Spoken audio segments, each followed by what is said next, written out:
बेटियों पर आज किससे मांगे इंसाफ। नमस्कार, आप देख रहे हैं खबर फास्ट और मैं हूं कायनात अंसारी। पहले हाथरस, फिर बलरामपुर और अब बारां। कहां तक जाएगा हैवानियत का ये सिलसिला? ये सवाल देश का हर नागरिक पूछ रहा है। वहीं गैंगरेप की इस दरिंदगी पर राजनीतिक रोटियां भी सिकने लगी हैं। राहुल, प्रियंका गांधी समेत कई नेताओं ने ट्वीट के जरिए योगी सरकार से सीधे सवाल किए हैं।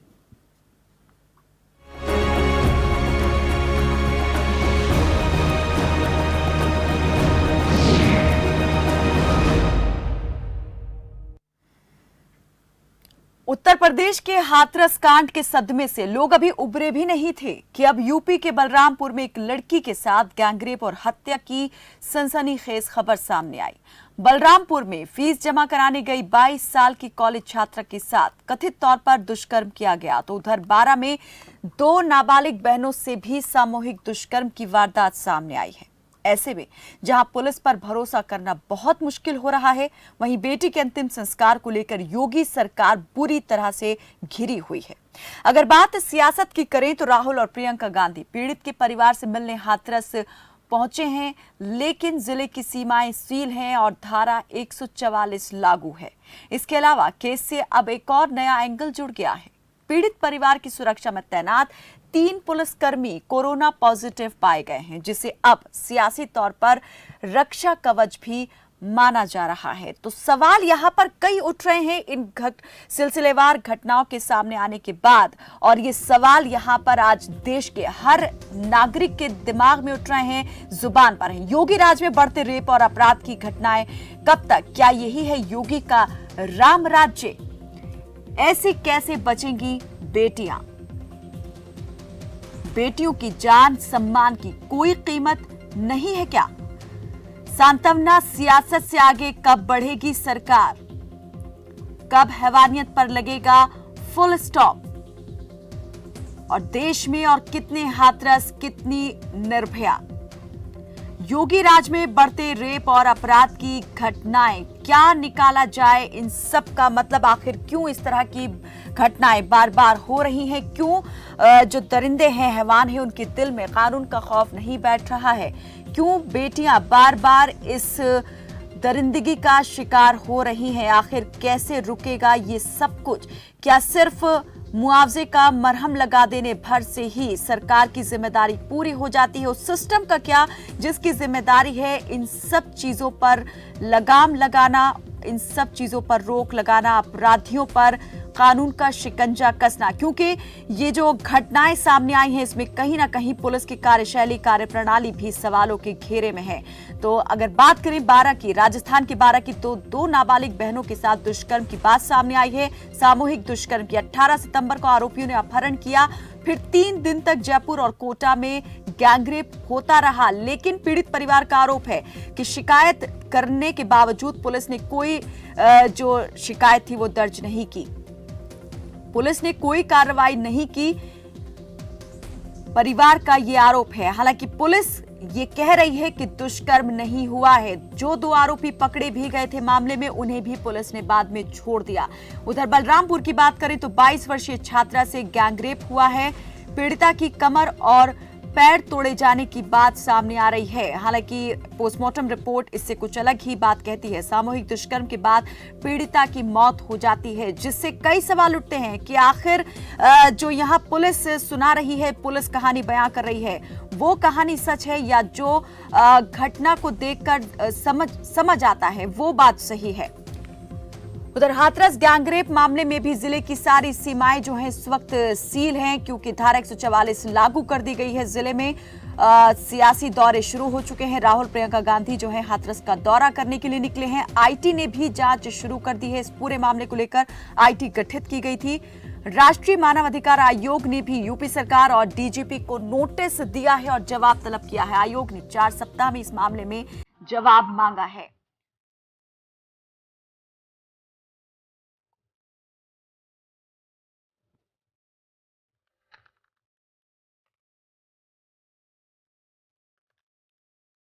तो यूपी से सामने आई इन घटनाओं को लेकर ट्वीट के जरिए सियासतदान जो हैं वो सियासी हमले कर रहे हैं। परिवार के प्रति अपनी वेदनाएं भी प्रकट कर रहे हैं। लेकिन सवाल ये उठता है कि आखिर इस तरह की घटनाएं कब तक इसी तरह से चलती रहेंगी।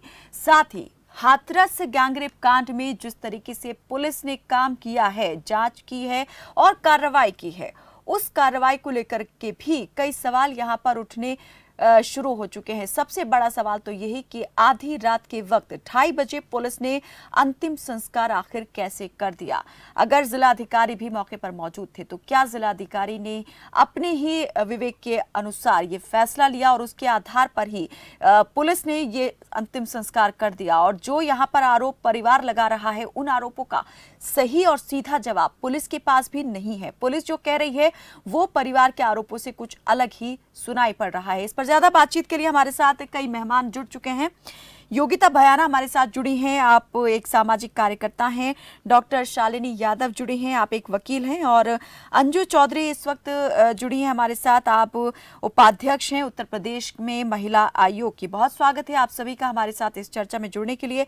सबसे पहले तो मैं यहाँ पर अंजू चौधरी जो हमारे साथ जुड़ी हैं, उपाध्यक्ष जो हैं महिला आयोग की उत्तर प्रदेश में।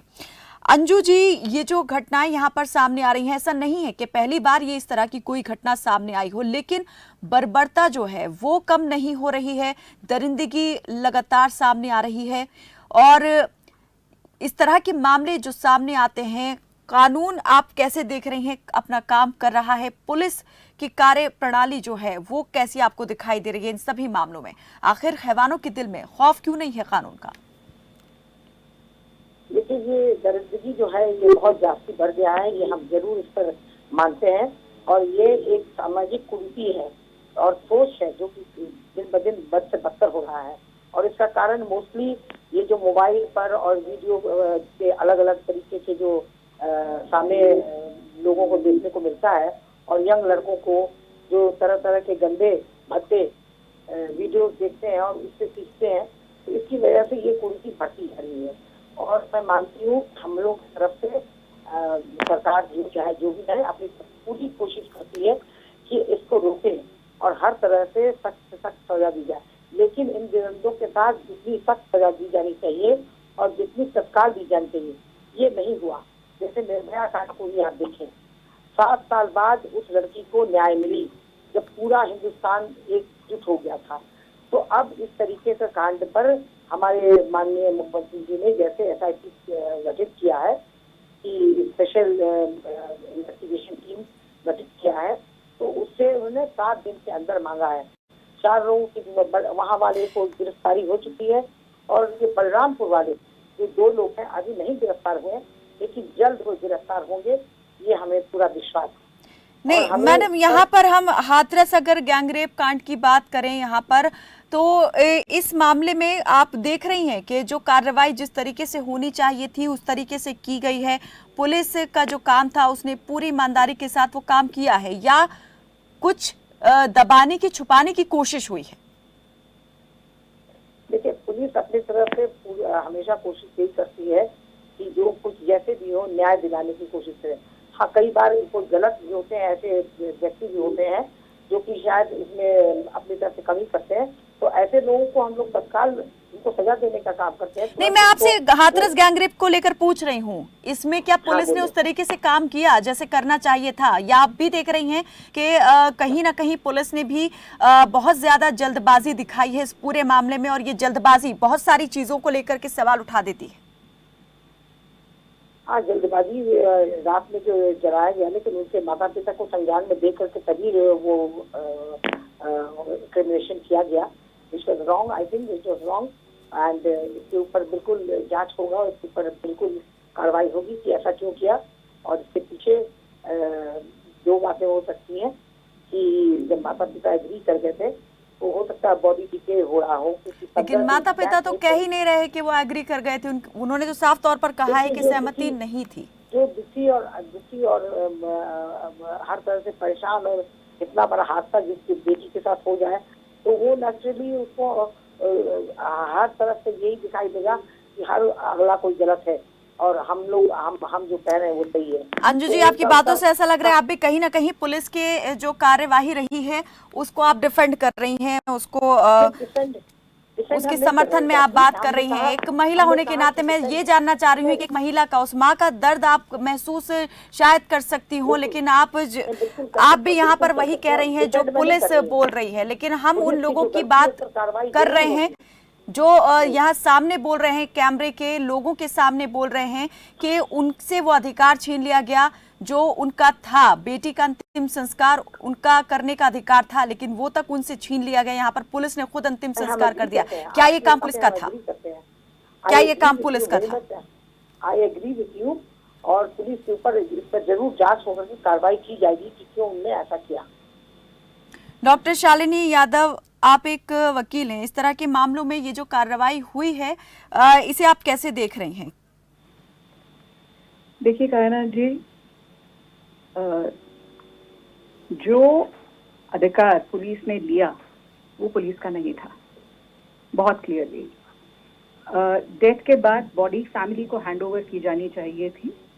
इस तरीके से ये डिस्ट्रक्शन ऑफ एविडेंस है। कहीं पे यही नजर आता है हर किसी को कि पुलिस ने रेपिस्ट को ही सपोर्ट किया है, उनका ही केस मजबूत बनाया है, ना कि विक्टिम का।